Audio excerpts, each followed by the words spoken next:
तो हम सीखेंगे एक्सेल में मार्कशीट बनाना। तो मार्कशीट बनाने के लिए सबसे पहले हम एक टेम्पलेट बना लेंगे। टेम्पलेट बनाने के बाद जो भी हमारा टोटल नंबर मिला हुआ है उसका हम जोड़ कर लेंगे सम, जो कि फॉर्मूला लगता है इक्वल टू सम, ब्रैकेट में रेंज लेते हैं और ब्रैकेट क्लोज करके एंटर कर देते हैं। अब आएंगे हम निकालेंगे यहाँ पे परसेंटेज। तो परसेंटेज निकालने के लिए हमें यहाँ पे फॉर्मूला लगाना है इक्वल टू, उसके बाद टोटल अमाउंट जो भी हमें मिला है स्लैश, और हम कर देंगे जितने सब्जेक्ट हैं। तो हमारे यहाँ पे 6 सब्जेक्ट हैं, 6 लगा के एंटर कर दिया और आपका परसेंटेज निकल आया।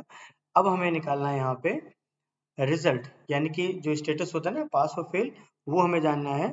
तो उसके लिए हम यहाँ पे फॉर्मूला स्टार्ट करेंगे। में एरर था इसलिए मैंने ऊपर थोड़ा सही कर लिया है। अब फॉर्मूला लगाते हैं इक्वल टू इफ, उसके बाद हम यहाँ पे ब्रैकेट लगाएंगे और ब्रैकेट में लेंगे एंड फिर से हम ब्रैकेट लगाएंगे एंड के बाद, ठीक है। और अब हम यहाँ पे रेंज ले लेंगे और उसके बाद हम लगाएंगे ग्रेटर देन इक्वल टू 33, ठीक है, ब्रैकेट क्लोज। उसके बाद हम यहाँ पे लेंगे comma, double into comma pass, double into comma close, comma double into comma fail, double into comma close and bracket close. Bracket हमें ध्यान रखना है, 2 बार आगे लिया था तो 2 बार ही हमें ब्रैकेट क्लोज भी करना होगा। जैसे करेंगे और एंटर करेंगे आपका रिजल्ट आ जाएगा इक्वल टू इफ। और हम डिवीजन निकालते हैं परसेंटेज पे, तो जो परसेंटेज का सेल नंबर है उसको हम सिलेक्ट करेंगे ग्रेटर देन इक्वल टू 60, यानी कि 60 से अगर ऊपर है तो आएगा फर्स्ट, यानी कि हम करेंगे comma double into comma first, double into comma close, comma. यही बार बार हमें रिपीट करना है, यानी कि हम कहना चाह रहे हैं कि जहां पे परसेंटेज अगर वहां पे 60 या 60 से ऊपर है तो हम करेंगे तो आएगा फर्स्ट।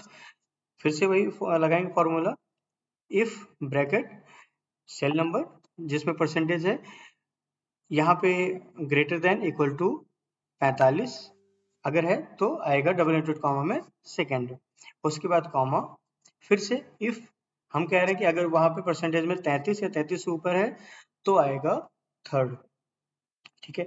अगर 33 से भी नीचे किसी का आया है तो वो आएगा फेल। जितनी बार हमने ब्रैकेट ओपन किया तो 1 2 3, तो 3 बार हम यहाँ पे क्लोज करके एंटर कर देंगे। जैसे ही क्लोज करेंगे आपका रिजल्ट आ जाएगा, ठीक है। यहाँ पे मैंने डबल इनटू कॉमा लगाना भूल गया था मैं फेल के पास, तो इसलिए ये एरर आ रहा है। तो आप फॉर्मूला जरूर ध्यान से लगाएं और डबल इनटू कॉमा क्लोज करके एंटर कर दिया। तो ये आ गया आपका डिवीजन, यानी कि फर्स्ट है। हम इसको चेंज करके भी देख सकते हैं कि ये है कि नहीं। देखिए मैं यहाँ पे संख्याओं में कुछ चेंजेस करूंगा, 100% सही है, ठीक है। अब हम आ जाते हैं नेक्स्ट स्टेप पे। अब यहाँ पे मैं चेंजेस कर रहा हूँ तो रिजल्ट भी चेंज हुआ है, आपने देखा है। आप जब भी फॉर्मूला लगाएं चेक जरूर करें, ठीक है। अब हम स्टार्ट करते हैं ग्रेड। ग्रेड बिल्कुल डिवीजन जैसा ही होता है और यहाँ पे हमें फॉर्मूला लगाना है इक्वल टू इफ सेम, यहाँ पे परसेंटेज का सेल नंबर लेंगे ग्रेटर देन, अभी तक हम वहाँ पे लगा रहे थे 60, तो हमारा जो ग्रेड होता है इसमें हम 80 से ऊपर लेते हैं। अलग अलग जगह का अलग अलग हो सकता है, तो यहाँ पे हम लेते हैं equal to greater than equal to 80 comma, और डबल इनटू कॉमा में हम यहाँ पे करेंगे ए ग्रेड। आप ए प्लस भी कर सकते हैं, जैसे हमने पिछली वाले में लिखा था डिवीजन में फर्स्ट, यहाँ पे हम कर रहे हैं डबल इनटू कॉमा में ए या ए प्लस, आप जो भी कर दें। फिर से यदि अगर 80 और 80 से ऊपर है तो ए ग्रेड आएगा। फिर हमने कहा कि 70 या 70 से ऊपर है तो बी आएगा, तो हमने लिखा इफ ब्रैकेट में परसेंटेज का cell number greater than equal to 70, double into comma में हमने कर दिया बी। फिर से वही हम लगाएंगे, और अगर परसेंटेज में मान लीजिए 60 आया तो हम यहाँ पे, या 50 हम ले लेते हैं, तो डबल इनटू कॉमा में यहाँ पे कर देंगे सी। आप कोई भी यहाँ पे कंडीशन दे सकते हैं, ठीक है। और आप ऐसे फॉर्मूला लगाएंगे, बार बार ये रिपीट करना होता है जितने भी आपके कंडीशंस हो। तो मैंने यहाँ पे लिया है 4 कंडीशन, यानी कि मैं डी ग्रेड तक यहाँ पे फिल कर रहा हूँ।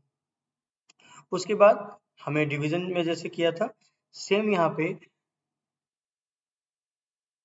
कॉमा लगा के यहाँ पे कर देंगे फेल, यानी कि अगर 40 से भी नीचे है तो वो हो जाएगा फेल, या आप चाहें तो कुछ भी ना रखें या रॉन्ग एंट्री ऐसा कुछ भी लिख सकते हैं। और यहाँ पे डबल इनटू कॉमा क्लोज करके ब्रैकेट क्लोज करके क्लोज कर देंगे। जितनी बार हमने ओपन किया उतनी बार होना चाहिए।